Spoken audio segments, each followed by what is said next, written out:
All right, now this year Homework Hotline has teamed up with the Golisano Foundation to bring you a series called Move to Include.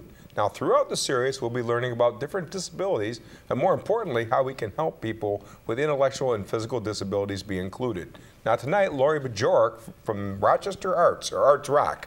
Arts Rock is here to tell us about her program and what she's doing with her program to help children with autism. So welcome, Lori. Thank you, nice to have me, thank you. And tell us a little about your program. So I run after school and a camp program in Pittsford called Arts Rock. And we kind of are known for specializing in such things as Lego education and Minecraft education. And we've teamed up with Autism Up, and we offer programs for children on the spectrum and with autism, kind of broadening out the what we do and kind of rounding it out so that it becomes all-inclusive.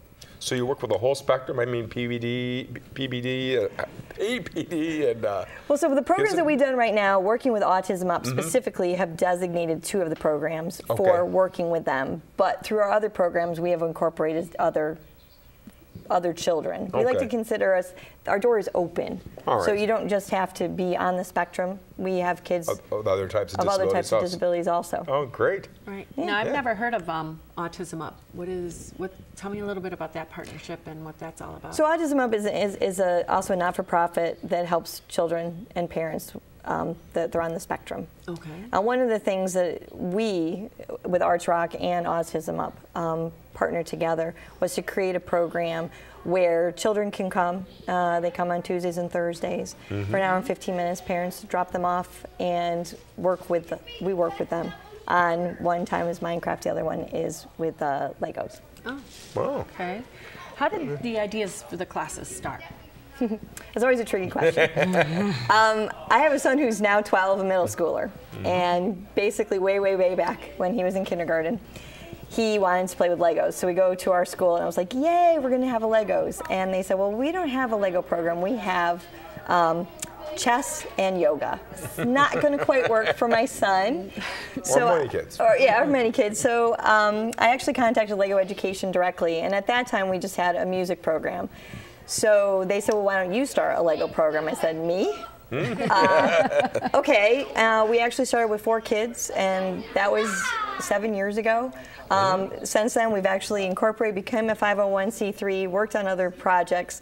Then everything that my son wanted, he wanted to learn Minecraft, so we learned Minecraft. He wanted to learn JavaScripting, so we put JavaScripting in. He wanted to do stop motion animation film, so we do that. Now we have basketball courts, you name it. If a kid comes up with it, I'm probably going to figure out a way to make it a program and make it incorporated into what we're doing. So you're incorporating a lot of things in this, not just the Legos. No. Yeah. That's what people say. Do kids just come just to play with Legos? Well, it depends. Our Lego program is incredibly popular. And as I said, we do stop motion animation filming. So it's just not just coming and playing with Legos. So what are some of the challenges you've found? It's funny. The biggest question if you come to my Lego program is every child wants to know where are the directions. And I just literally go like this. I said, they're up there. Up here. You have to, that's the biggest challenge. Like, I tell them to build a wall, and they're like, great, where are the directions? And that's one of the things that I like to see the kids develop certain skills of what we're actually doing. And making it fun. So you don't realize it, but to become a master builder takes time and effort. But at the same time, repetitive, things are going over and over again. It's incredible what these children actually are able to create and design.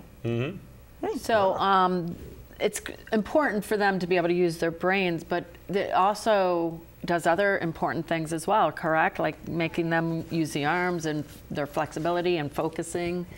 Biggest thing too is using your dexterity, using your other things, but then actually taking an idea and actually putting it, into a 3-dimensional design. As you know, if you're being tested for anything, spatial orientation and manipulation is key to developmental success.